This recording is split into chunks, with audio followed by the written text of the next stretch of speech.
But when we talk about having to be careful about projecting minds or consciousnesses, of course, the one big group of scientists who do it all the time are AI specialists. They solder together some bits of silicon and they go, it's conscious, deep mind, or are they? Well, I think most AI people who really know about AI are more careful than that. Of course, we've just had this huge discussion everywhere in the media because one engineer at Google said my AI is conscious, but the absolute consensus in the field is no, it's not. No, there's absolutely no reason to think it is, and I think that's really the consensus about every AI that is out there. That I think the people who really know about this stuff. No one seems to believe that they have any kind of sentience, any kind of consciousness at the moment, and there's no good reason to believe that they do. I think what's really interesting, I mean, it's not surprising in a sense that you'll find the occasional person who does, not just because actually there's quite almost a theological element in Silicon Valley. There is this kind of almost messianic tendency in Silicon Valley that comes out in people like the one who made this claim. It's the really, if you've seen the TV series Devs, it's the real sort of Devs aspect of Silicon Valley. But it's no surprise that occasionally this will happen precisely because our AI is getting so good at mimicking behavior. I mean, when I say so good, actually, to my mind, the transcript of the discussions that it was Blake Lemoine was the Google engineer who made the suggestion. Actually, that transcript, it wasn't anything very different from what we've seen for AI type chatbots for several years now.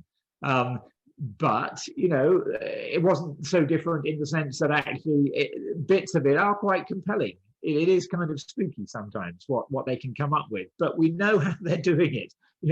These AIs are just mining data. They're just mining our own words and, reflecting them back to us, reflecting back the kinds of responses that people give to the kinds of questions that it's being asked.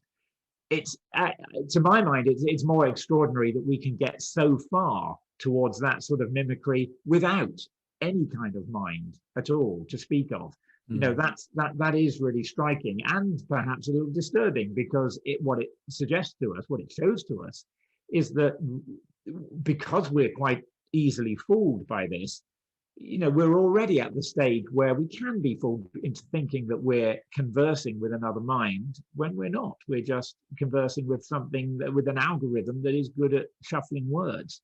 And I think that's really the bigger worry that we are going to be taken in unless there's some sort of oversight. We're going to be taken in by AIs that are mindless. That's more dangerous, I think, than actually it's the more immediate danger than the idea that we're actually going to create an AI that's sentient and that's going to do terrible things. And you make quite a lot in the book about the importance of embodiment. You make the point that our mind has to do things in the world and has to make up its mind, if you pardon the expression, with not enough data. I mean, AIs, they graze on titanic amounts of data, and we just don't. We have to make up our mind without really knowing what's going on. And even the question itself is quite badly put. It's not like a chess move, is it? Sometimes a lot of what we're trying to do is, it's not clear what the right answer is, or even what the question is. Tell us why embodiment is important. Well, I guess maybe the place to start is to say that the mind isn't synonymous with the brain. And, we tend to think it must be. I mean, the brain is, in a sense, it's the theatre of mind. It's the organizing aspect of mind. But the minds have evolved, and they evolve, nothing evolves kind of in isolation to what it's connected to. That's just not that's what evolution does. It evolves in relation to its environment, and minds will have done that. So our mind has evolved for our bodies.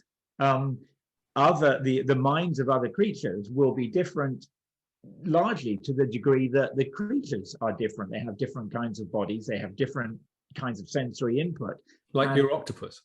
well, exactly, or like the the birds like the European robin that migrate using the Earth's magnetic field. It can inside, it has sensors in its in its brain that can somehow, in some sense, and we don't really know what this means. We can't visualize it, but in some sense, it can see the Earth's magnetic field and navigate by that.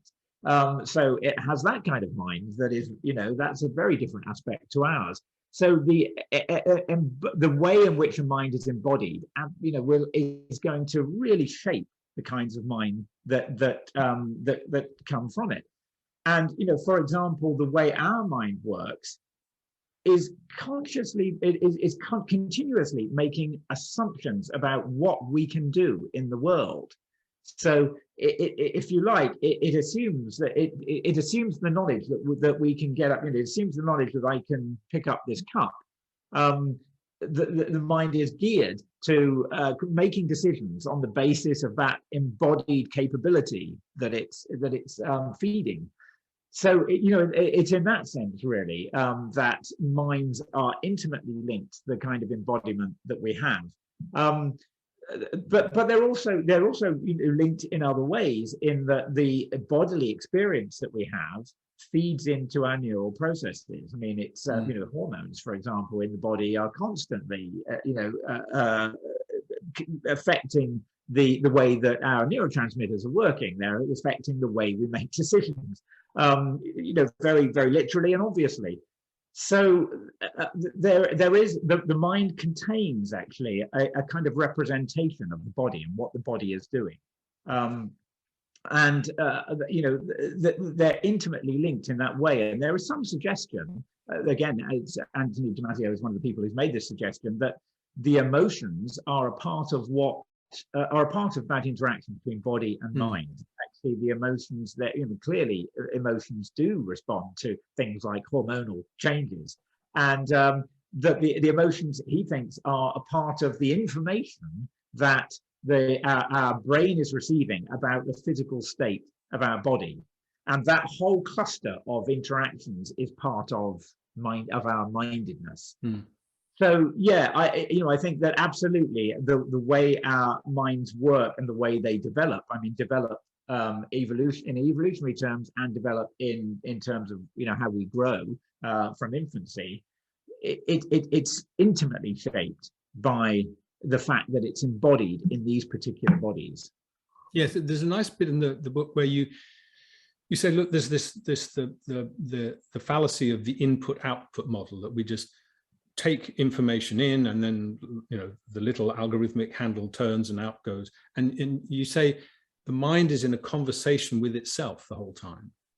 So it's much more circular, that it's not just there's the world out there, there's some information, this is what I'll do. Can you explain a little bit more about what you mean? Because it's a lovely image of being in conversation with yourself.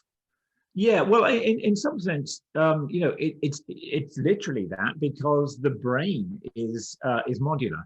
So there are parts of the brain that do different things. That obviously there are parts that process visual information, there are parts that process auditory information, there are parts that respond to the emotions, and somehow out of all those different systems, we have to arrive at what we're going to do.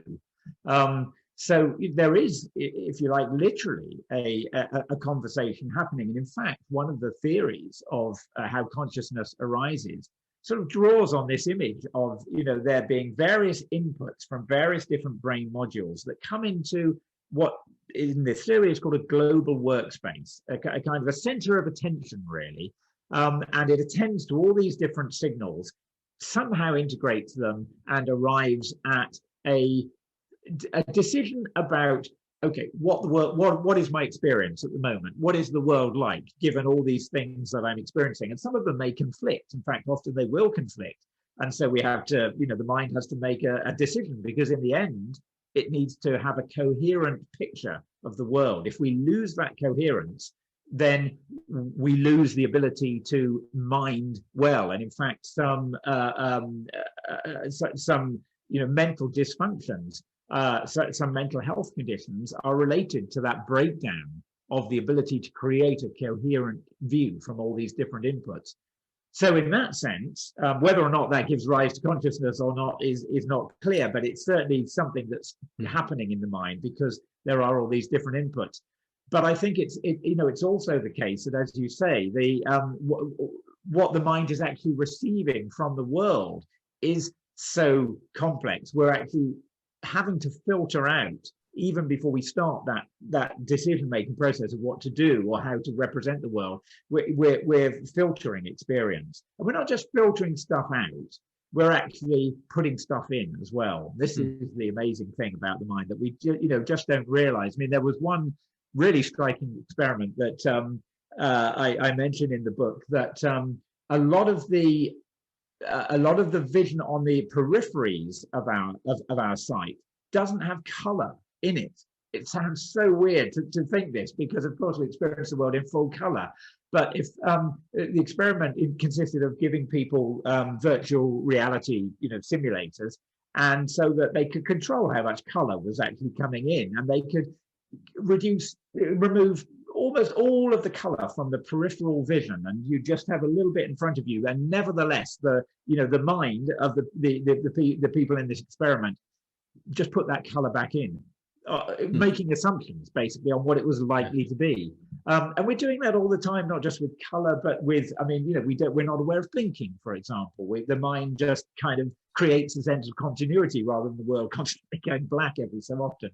So the relationship between if you like, the physical inputs, from light and from sound and so on, and what we actually experience is really complex and involves a great deal of invention on the part of the mind, or perhaps better to say assumption on the part of the mind of what is likely to be going on. So, in that sense too, there's a real kind of complex interaction. You could even, could almost say conversation between, what is out there and what we are doing to create an experience of it. So whatever consciousness is, or the mind is, it's not like a recording device. It's not a camera where you just take the lens cap off and the reality floods in. What you're saying is a lot of the time the reality is being painted out. We're coming up with what we expect, a model, and actually putting that model out and then thinking we're seeing it, whereas we're not seeing it, we're creating it. We are, and it's actually totally a model. I mean, this is the thing that it's not something we can really intuit. It just feels so. Our experience of the world is so immediate that it doesn't feel right to say that. But of course, everything we're experiencing is in here. Where else can it be? One of the weirdest things I find about the mind is that it's able to project itself outwards. That we're convinced that what is out there is what we're saying is actually out there. Now, of course, there has to be a pretty good correspondence between what we're experiencing and what is actually causing that experience. Otherwise, we wouldn't function well in the world. We've evolved to do that within our narrow window of sensory perception. There's lots that we still, don't see. But nevertheless, it's all having to be constructed in the mind. Where else can it be constructed?